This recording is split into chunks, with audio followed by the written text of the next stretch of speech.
रहमतुल्लाह ताला अलैहि ने न आगे देखा न पीछे देखा, बल्कि खीर के प्याले को अपने हाथ में लेने के बाद हजरती जनाबे यहया मुनैरी ने पूरी प्याली को साफ फरमा दिया।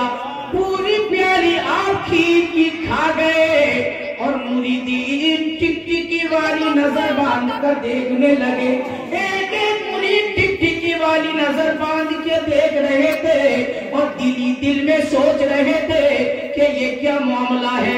हजरत ने तो हमारे साथ ही सारी खाई थी, हजरत ने तो हमारे साथ ही सहरी खाई थी, हमारे साथ ही उठे थे, हमारे साथ ही पानी पिया था, हमारे साथ ही खाना खाया था। हो सकता है बतक़ाज़ाए बशरियत हजरत जनाब यहया मुनैरी को याद ना रहा कि मैं रोजे से हूँ, अपना रोजा भूल गए, इसलिए हजरत जनाब यहया मुनैरी ने शायद के खीर खा ली है, खीर का पूरा प्याला साफ कर दिया गया। वो औरत हजरत जनाब यहया मुनैरी की बारगाह से वापिस चली जाती है और अपने हाथों को जोड़ कर कहती है, बाबा धन्य हो, बाबा आपका कोई जवाब नहीं है, आपने हमारे यहाँ की खीर खाकर हमें इज्जत अता कर दी है। सुभान अल्लाह, आपने हमारे यहाँ की खीर खाकर बाबा हमें इज्जत अता कर दी है। हजरत जनाब यहया मुनैरी रहमतुल्लाह ताला अलैहि की बारगाह से वो गैर मुस्लिम औरत चली गई, वो हिंदू औरत चली गई, वो तो चली गई, मगर मुरीदीन अपने अपने हाथों को जोड़कर हजरत जनाब यहया मुनैरी की बारगाह में इल्तिजा करने लगे, हुजूर अगर गुस्ताखी माफ हो तो आपकी बारगाह में हम कुछ अर्ज करें। हजरत जनाब यहया मुनैरी ने फरमाया, बोलो क्या बोलना चाहते हो, कहो क्या कहना चाहते हो। हजरत जनाब यहया मुनैरी के तमाम मुरीदीन बोले, हुजूर आपने तो हमारे साथ सहरी की थी, आपने तो हमारे साथ पानी पिया था, खाना खाया था, फिर उसके बाद आपने फजर की नमाज पढ़ी थी, क्या हुजूर वो औरत खीर का प्याला लेकर आई, उसको देखकर आपका रोजा याद ना रहा।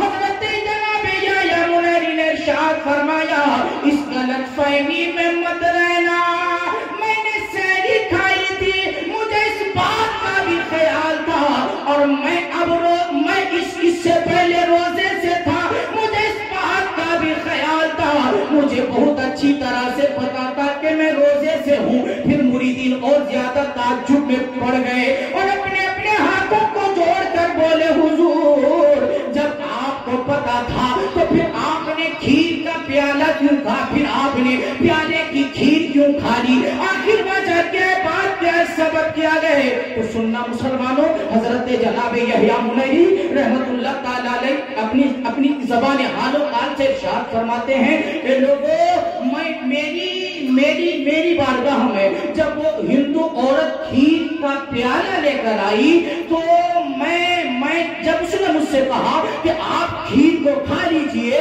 तो मैं रसूलुल्लाह की हदीसों को देखने लगा, निगाहों के सामने मुस्तफा के फरामीन को लाने लगा। मैंने जब नबी के तमाम फरामीन को अपने निगाहों के सामने रखा तो मुझे क्या पता चला, मुझे ये पता चला कि अगर मैं रोजा तोड़ दूं तो इसका कफारा देना मेरे रसूल की जिंदगी से साबित है, मेरे रसूल की हदीसों से साबित है, रसूलुल्लाह की हदीसों से साबित है कि रोजा अगर तुम तोड़ दो, रोजा तोड़ दो, टूट जाए तो उसके लिए कफारा है, और अगर किसी का दिल तोड़ दो तो उसके लिए कोई कफारा नहीं है, उसके लिए कोई कफारा नहीं है। इसलिए मैंने रोजा तोड़ना तो गवारा किया, मगर किसी का दिल तोड़ना गवारा ना किया। बोलिए अल्लाह वाले है ना। मैंने इसलिए रोजा तोड़ना तो गवारा किया। सुभान अल्लाह। समझ में यार, मैं तो बहुत हाई बोलता हूँ, लेकिन बहुत कोशिश करके धीरे धीरे बोलने की कोशिश कर रहा हूँ, मगर आप लोग फिर भी नहीं समझ रहे, मोहब्बत से बोल लो। हमें क्या सबक मिलता है कि अगर वाकई तुम अल्लाह वालों ने, बोलो ना यार, फिर वही करो। किसी अल्लाह वालों ने नमाज छोड़ी है? बोलो यार, किसी अल्लाह वालों ने नमाज छोड़ी है? छोड़ दिया है, मगर नमाज को अल्लाह वालों ने अपने जिस्म पे चोट तो खाली है, मगर किसी को चोट आने, बोलो किसी को चोट आने नहीं दी है। लेकिन हम कैसे दावा करते हैं हम अल्लाह वालों के साथ है, अपने सगे भाई से बोलने के लिए तैयार नहीं है। अपने सगे भाई से बोलने रहे, महल्ले की हालात देखो तो भाई, सगे भाई के यहाँ दावत में जाने के लिए तैयार नहीं है। सगे भाई के यहाँ बेटी की शादी है, तो सोचा चलो अब भैया बड़े हैं, उनकी दावत कर देता हूँ। अब ये बेचारा वो हो के छूटे उसके पास गया कि भाई आपकी भतीजी की शादी है, आपको दावत में आना है हजरात। लेकिन वो बेचारा रास्ते में टिकटिकी वाली नजर बांध के खड़ा रहा। शायद मेरा बड़ा भाई आएगा और मुझे कहेगा बेटे ये कर, बेटे ये कर, बेटे ये कर।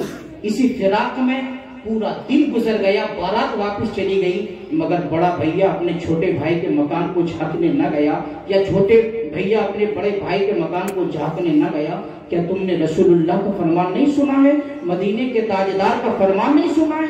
मुस्तफा जाने रहमत का फरमान नहीं सुना है? हजरात, मेरे मुस्तफा जाने रहमत पैगम्बर आजम कायद आजम रहबर आजम इरशाद फरमाते हैं कि आपकी ऐसे इंसान ने दावत की कि जो इंसान इस दुनिया पर आप उसके घर जाते नहीं, उसने आपके घर दावत की। हजरात, मेरे नबी फरमाते हैं अगरचे वही गलती पर है जिसने आपकी दावत की, सुनना, अगरचे वही गलती पर है जिसने आपकी दावत की है। मुस्तफा जाने रहमत फरमाते हैं, नौशहे बज़्म जन्नत फरमाते हैं, फरवा रवाए कायनात फरमाते हैं अगरचे वही गलती पर है जिसने आपकी दावत की है। अगर तुम दावत खाने ना गए, अगर तुम दावत में ना गए, अगर तुम दावत में ना गए, मेरे मुस्तफा फरमाते हैं कि जो दावत कबूल करके जो दावत को कबूल ना करे, फिर वो इख्तिलाफ की बुनियाद पर अपने भाई के यहाँ ना जाए, तो मेरे नबी फरमाते हैं कल कयामत के दिन वो मेरे हौज़े कौसर पे ना आए। बरादरान मिल्लत इस्लामिया, जो नबी के फरमान का ख्याल नहीं रखते, कल कयामत के दिन मेरे मुस्तफा उसका ख्याल नहीं रखेंगे। वाह वाह सुभान। जो नबी के फरमान का, क्यों जी चचा, जो नबी के फरमान का ख्याल नहीं रखते, कल कयामत के दिन मेरे नबी उसका बोला। तुमने आज दुनिया में नबी के फरमान का ख्याल रखा नहीं रखा ना? नहीं रखा। अगर हमने नबी के फरमान का ख्याल रखा होता तो वो बाप जो रोजमर्रा मजदूरी करके हमें खिलाता रहा और हमें जवान किया, इस आलम में जवान किया। आज तो हजरात मामला ऐसे हैं कि लोगों के पास गाड़ी है, कार है, बंक और जाने के बहुत सारे वसाइल है, लोग दूर दराज से मजदूरी करने चले जाते हैं। लेकिन जब ये बैठे जो ये हमारे बाप के उम्र के लोग, उससे पूछो जब इनके वालिद वगैरह मजदूरी करने के लिए जाते थे ना, तो उस टाइम साइकिलें नहीं होती थी, उस टाइम मोटरसाइकिलें नहीं होती थी, गाड़ी नहीं होते थे, कार कुछ नहीं होते थे, बल्कि बरादरान मिल्लत इस्लामिया उस टाइम लोग पैदल जाते थे मजदूरी करने के लिए। क्या करने के लिए? पैदल जाते थे मजदूरी करने के लिए। और पूरे दिन भर मजदूरी करने के बाद तेरा मेरा बाप जब मजदूरी करके वापस आता, उस वक्त क्या 2 रुपए 3 रुपए 5 रुपए से ज्यादा तो मजदूरी मिलती नहीं थी। मजदूरी करके जब तेरा मेरा बाप वापस आता तो हजरात, जब वो शहर से गुजरते या किसी चौराहे से गुजरते तो सेब का ठेला दिख जाता उनको, अनार का ठेला दिख जाता था उनको, संतरे का ठेला दिख जाता था उनको। तो हजरात, हालांकि सुबह से शाम तक तेरे मेरे बाप ने कुछ खाया नहीं होता था,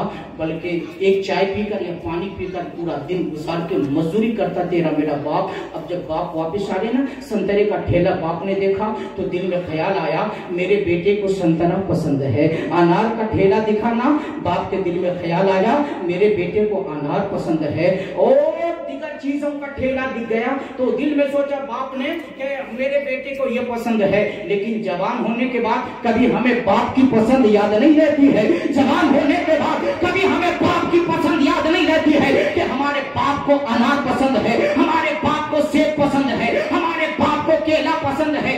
बाप की पसंद का ख्याल नहीं रहता, मगर बीवी की पसंद का बड़ा ख्याल रहता है। बीवी की पसंद का बड़ा ख्याल रहता है। अरे तुम्हें किस बाप की पसंद का ख्याल नहीं ना मुसलमान? जरा तवज्जो तो कर। तेरा बाप दिन भर मजदूरी करके जब आ रहा था, रास्ते में ठेला क्या गया।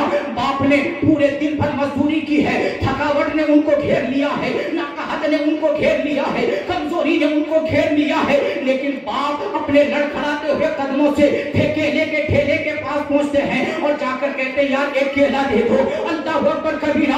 बाप ने तेरे लिए केला खरीदा, बाप ने मेरे लिए केला खरीदा, बाप ने तेरे लिए आम खरीदा, बाप ने मेरे लिए संतरा खरीदा, और संतरा खरीदने के बाद बाप ने उसका रंग तक भी नहीं देखा। बाप ने वो अरे उसका जायका लेना तो बहुत दूर की बात है, बाप ने उसके रंग तक भी नहीं देखा है, अपने जेब में डाल दिया है। और अपने जेब में डालने के बाद बाप अपने लड़खड़ाते हुए कदमों से जैसे अपने मकान की तरफ चले हैं और अनकरीब मकान आ गया। जब मकान आ गया तो बाप ने आकर मकान का दरवाजा खटखटाया। जब मकान का दरवाजा खटखटाया ना मुसलमानों, तो तुम और हम तो छोटे थे, बाप हालांकि थके हुए थे, बाप हालांकि परेशान थे, नकाहत ने उनको घेर लिया था। जैसे ही बाप ने दरवाजे को खटखटाया, तुमने और हमने जैसे ही दरवाजे को खोला, बाप ने देखा बेटा आ रहा है। बाप ने अपनी बाहें फैला दी, बाप ने अपनी बाहें फैला दी और अपने नूरे नजर को सीने से चिपटा लिया, अपने नूरे नजर को सीने से चिपटा लिया, अपने बेटे को अपने कलेजे से चिपटा लिया, अपने लाल को अपने कलेजे से चिपटा लिया, अपने जिगर के पारे को अपने सीने से चिपटा लिया। और हजरात अपनी जेब में हाथ डालने के बाद बाप ने केला निकाल के हमें दे दिया, संतरा निकाल के हमें दे दिया, अनार निकाल के हमें दे दिया। जब बाप ने संतरा अनार केला जो सी भी चीज लेकर आए थे, वो चीज निकाल कर हमें बाप ने दिया और हम मोहब्बत में बाप की लाई हुई चीज को खाने लगे। तो जैसे ही हम खाने लगे तो थका हारा तो था पूरे दिन का बाप, लेकिन जैसे ही हम संतरा खाकर मुस्कुराने लगे, हमारी मुस्कुराहट को देखकर हमारे बाप भी मुस्कुराने लगे और अपनी जबान से कहने लगे पूरे दिन का थका हुआ था मैं मेरे बेटे, तेरी एक मुस्कुराहट ने मेरी पूरी थकान को दूर कर दी। सुभान अल्लाह, सुभान अल्लाह, जिंदाबाद। अमल करने की तौफीक अता फरमाए। व मा तौफीक इल्ला बिल्लाह।